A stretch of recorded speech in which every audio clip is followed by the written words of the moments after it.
Saxena house में सुबह से ही लोगों का आना जाना लगा हुआ था। उषा जी एक लंबे वक्त के बाद परिवार से मिलजुल रही थी।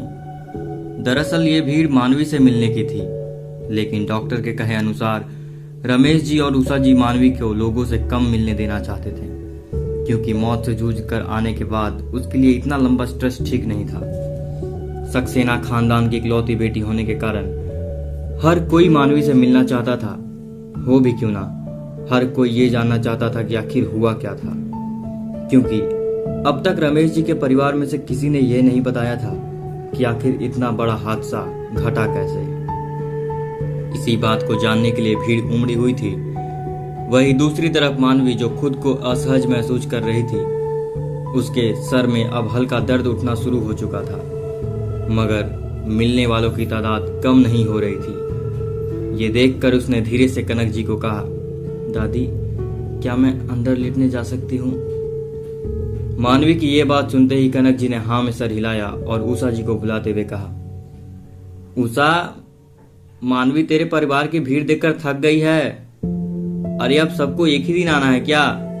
हमारी बेटी एक तो ऐसे ही ठीक नहीं है, ऊपर से यहाँ हुजूम लगा कर रखा है ये लोग और उसे परेशान कर रहे हैं। कनक जी का ताना सुनकर उषा जी जल गई। उनका जी किया कि वो अभी के अभी कनक जी को कुछ न कुछ सुना दे, लेकिन मजबूरन वो कनक जी को कुछ भी सुना नहीं सकती थी, क्योंकि जब उनकी बेटी मानवी अस्पताल में जिंदगी और मौत से जूझ रही थी, तब यही ननिहाल कभी भूल कर भी सक्सेना परिवार में झांकने नहीं आया। किसी ने ये ख्याल तक नहीं रखा कि कनक जी तो घर पर अकेली है। उषा जी समझ चुकी थी कि आखिर कनक जी को इतना बुरा क्यों लग रहा है। शायद उनका गुस्सा जायज था। ख्यालों के तूफान में उलझी मानवी और उषा जी सब सोच रही थी। तभी कनक जी ने आवाज ऊंची करते हुए कहा, अरे अब तू क्या खड़े खड़े सोच रही है? उषा जी को ऐसे सोच में डूबा देख कनक जी ने फिर से कहा, अरे ओ उषा, कहाँ खो गई? अच्छा जा, अब तू इसे जाकर इसके कमरे में छोड़ा। कनक जी की आवाज में साफ समझ आ रहा था कि उन्हें उषा जी के परिवार से चिढ़ हो रही है। इतना सुनते उषा जी अपनी सोच से बाहर आईं और हाँ में सर हिला दी। इस वक्त मन ही मन उन्हें भले ही अपने परिवार के लिए बुरा लग रहा था, लेकिन बेटी का सवाल था। उन्होंने कनक जी के बगल में बैठी मानवी को देखा। उसका मुंह सूख चुका था, उसकी आंखें दिन भर की थकान से हल्का सूज चुकी थी, उसके चेहरे पर थकावट साफ नजर आ रही थी। ये देखकर उषा जी ने बड़े ही प्यार से मानवी को गले और गाल थपथपाया और उसका हाथ पकड़कर कहा, चल चल आजा, अब तू आराम कर ले, वरना यहाँ तो लोग ऐसे ही मिलने आते रहेंगे। इतना कहे वो मानवी को उठाकर सीधा उसके कमरे की ओर बढ़ गई। कमरे में पहुंचते ही मानवी बिस्तर पर निढाल हो लेट गई और उसकी आंखें कब लग गई उसे खुद पता न चला। ये देख उषा जी को बहुत तकलीफ हुई। वो अब समझ चुकी थी कि आखिर क्यों कनक जी नाराज हो रही थी। शाम के 7 बजे दिन भर की थकान से थकी उषा जी आवो भगत से जब फुर्सत पाई तो मानवी के पास जाने का मन बना बैठी। तभी सोफे पर कहराती आवाज में कनक जी बोली, अरे उषा, मार डाला तेरे घर वालों ने। अरे अब तो कोई नहीं बाकी रह गया ना, सुबह से ही हुजूम मचा है। ये सुन उषा जी को बहुत गुस्सा आया, मगर करती भी क्या। वो फीकी मुस्कान के साथ सोफे की ओर बढ़ते हुए बोली, माँ आप भी ना, मुझे समझ ही नहीं आती। व्यंग भरे लहजे में कनक जी बोली, अरे मार डाला तेरे परिवार वालों ने हमें सुबह से। तभी दरवाजे की डोरबेल बजी। आवाज सुन दोनों सास बहू की नजरें दरवाजे पर ही टिक गई। दोनों ने पहले एक दूसरे को देखा, फिर दरवाजे पर आई दस्तक को लगभग एक साथ दोनों की मुंह से निकला, अब कौन आ गया? उन दोनों की हालत देखकर यह साफ जाहिर हो रहा था कि इस वक्त मानो दरवाजे पर मिलने वाले ने दस्तक नहीं दी, किसी मुसीबत ने दी है। दबे मन से उषा जी दरवाजे की ओर बड़बड़ाते हुए बढ़ी, पता नहीं अब कौन आ गया। अरे सबको एक ही दिन आना है क्या? मैं भी कैसी बातें सोच रही हूँ, किसी को पता थोड़ी है कि आज ही सब आए हैं। ये माँ भी ना। इतना कहते के साथ उषा जी ज्यों दरवाजा खोली, सामने खड़े शख्स को देख मुंह सिकोड़ते हुए बोली, अब ये क्या करने आ गई? मगर तुरंत खुद के भाव ठीक करते हुए उषा जी सामने खड़ी आरती जी को देखकर बोली, अरे आरती जी, इतने सालों बाद अचानक कुछ खास है क्या? इतना कह उषा जी मन ही मन बुदबुदाई, सच में मुसीबत ही आई है। उषा जी की ये बात सुन आरती जी की भौहें तन गई हो, लेकिन बात को संभालते हुए पूरा दोष आहिस्ता से विश्वनाथ जी पर थोपते हुए बोली, अरे युग के पापा को ही चैन नहीं है। हम तो बोले किसी के घर इतनी देर रात क्यों जाते हैं भला, लेकिन हमारी तो सुनते ही कहाँ है वो। आरती जी की बात सुनते ही हंसते हुए उषा जी बोली, क्या भाभी जी, आप भी ना ऐसी ऐसी बातें करती हैं। अरे अब इतनी उम्र में आपकी नहीं सुनेंगे तो किसकी सुनेंगे। बुढ़ौती में शंका मत कीजिए, आइए अंदर आइए, दरवाजे पर ही सारी बातें थोड़ी करनी है। इतना कह उषा जी आरती जी को हाथ से अंदर आने का इशारा की, खुद नजरें दौड़ा दरवाजे से बाहर देखते हुए बोली, युग नजर नहीं आ रहा है। तभी उनकी नजर पीछे से आते विश्वनाथ जी पर पड़ी, जो स्कूटर खड़ा कर दरवाजे की ओर बढ़ रहे थे। उषा जी दरवाजे से किनारे होते हुए बोली, आइए आइए। आरती जी को देखते ही सोफे पर बैठे कनक जी का पारा हाई हो गया। तभी दरवाजे से हाथ जोड़े विश्वनाथ जी भी भीतर घुसते हुए बोले, अरे बिटिया जोई कैसी है अब। हमेशा की तरह बुलंद आवाज में घुसते हुए विश्वनाथ जी बोले। तो उषा जी बोली, वो आराम कर रही है, दरअसल सुबह से ही सब लोग उससे मिलने आ रहे हैं, ऐसे में वो काफी थक गई है। अभी उषा जी की बातें पूरी होती कि तपाक से आरती जी बोली, अच्छा तो यानी युग सुबह ही आ चुका है। इतना सुनते ही कनक जी का पारा हाई हो गया, लेकिन गुस्से को काबू में करते हुए मुस्कुराकर कनक जी ने कहा, अरे नहीं नहीं, हमारी जिंदगी में सिर्फ युग ही नहीं है, तमाम नाते रिश्तेदार हैं आप जैसे। कनक जी का इतना स्पष्ट कटाक्ष सुनकर आरती जी का मुंह खुला का खुला रह गया। माहौल को संभालते हुए विश्वनाथ जी बोले, अरे माँ जी बताइए आपकी तबीयत कैसी है। मुस्कुराते हुए कनक जी बोली, विश्वनाथ हमारी तबीयत तो बिल्कुल ठीक है, तुम बताओ तुम कैसे हो, सुना था बीच में तुम बीमार हो गए थे। विश्वनाथ जी कुछ बोलते कि उससे पहले आरती जी बोली, अरे इनका तो बीपी इतना हाई हो गया था जिसकी वजह से इन्हें हार्ट स्ट्रोक आ गया था। कनक जी बोली, हाँ माहौल इन दिनों कुछ ऐसा रहा है ना जिनकी वजह से ये सब हो रहा है। विश्वनाथ जी समझ चुके थे कि आखिर कनक जी किन बातों की ओर इशारा कर रही है। इससे पहले आरती मुझसे विश्वनाथ जी तुरंत बोले, बिटिया का एक्सीडेंट सुनकर बड़ा तकलीफ हुआ। उसके बाद एक लंबा संघर्ष जो आप लोगों ने बिताया, वो वाकई वो एक संकट का दौर था। अभी बिटिया रानी कैसी है, पहले से सुधार कैसा है अब?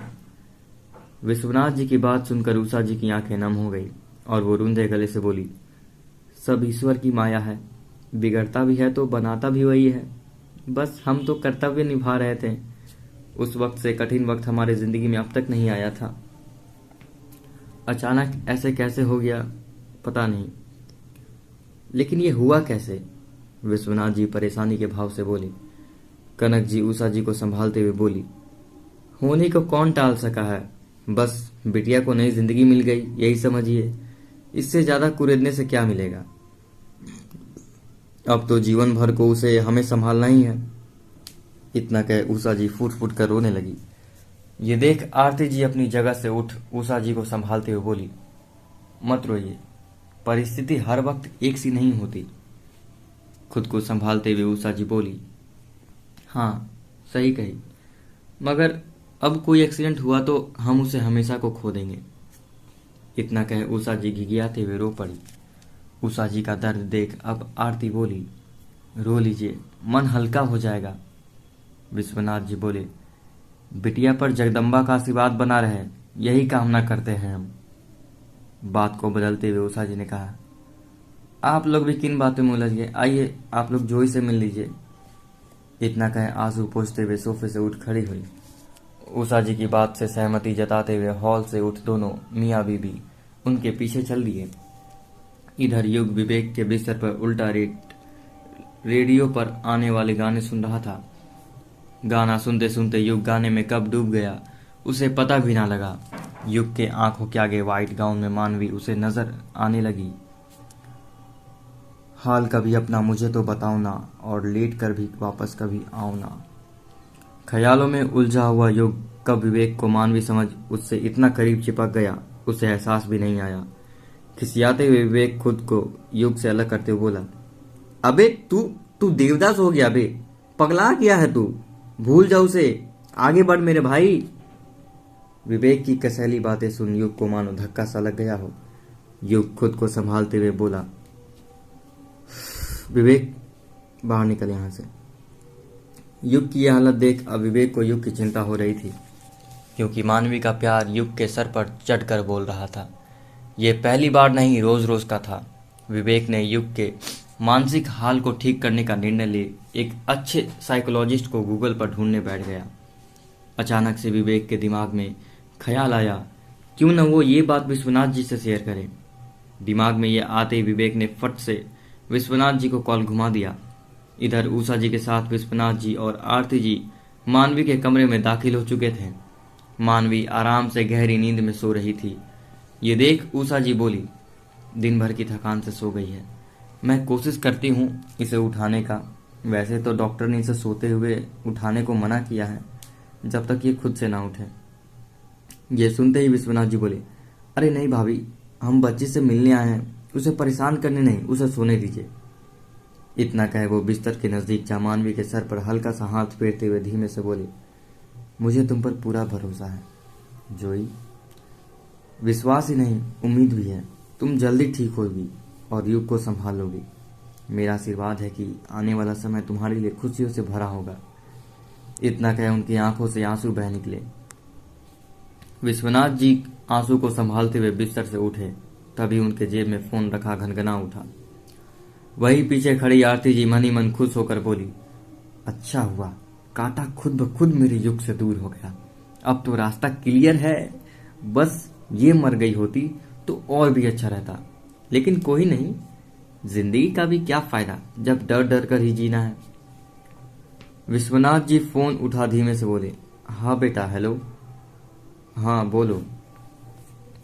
दूसरे तरफ से परेशान विवेक तेज आवाज में लगभग चिल्लाते हुए बोला, अंकल आप कल आइए, मैं एक अच्छा साइकोलॉजिस्ट ढूंढ लिया है। युग की मानसिक स्थिति अब ठीक नहीं है। ये बात मैं कब से कह रहा हूं, मगर आप तो सुन नहीं रहे हैं। कैसे बाप हैं आप, इकलौता बेटा है वो आपका, क्या क्या चाहते हैं आप सब उसके साथ। विश्वनाथ जी, मेरी बात तो सुनो। गुस्से से विवेक, कुछ नहीं सुनना मुझे, साल भर से सुनता आ रहा हूं, रहने दीजिए आप, पता नहीं कैसे बाप हैं आप। विश्वनाथ जी बोले, विवेक शांत हो जा, उसका इलाज मिल गया है।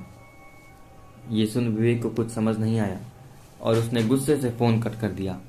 इधर विश्वनाथ जी फोन के कटते ही मुड़कर मानवी की ओर देखे तो मुस्कुरा पड़े और मन ही मन बोले, नियति का कोई नहीं बदल सकता, न तुम न युग, दोनों का प्रेम देखकर मन आहत हो उठता है।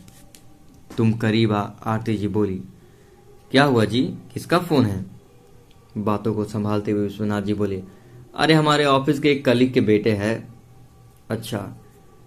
इतना कहे आरती जी कमरे से बाहर निकल गई। उनके पीछे पीछे विश्वनाथ जी और उषा जी भी नीचे चल गई। कुछ देर चाय पीने के बाद दोनों निकल गए। विश्वनाथ जी, अच्छा माँ, अब आज्ञा दीजिए, चलता हूँ, नमस्ते। कनक जी भी हाथ जोड़ ली। आरती जी भी कनक जी की पैर छू बोली, चलते हैं अम्मा।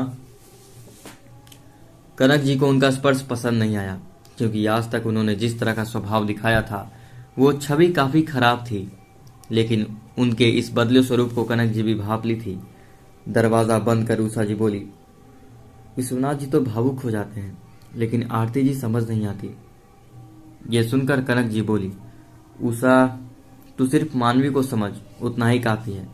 रिश्तेदार को समझने चलेगी तो जीवन निकल जाएगा, मगर कभी समझ नहीं पाएगी। इतना कह कनक जी अपने कमरे की ओर बढ़ गई, उषा जी किचन की ओर। अब क्या होगा आगे, क्या युग की मानसिक स्थिति सुधर पाएगी, क्या चल रहा है विश्वनाथ जी के दिमाग में, ये जानने के लिए सुनते रहिए इस स्टोरी को। धन्यवाद।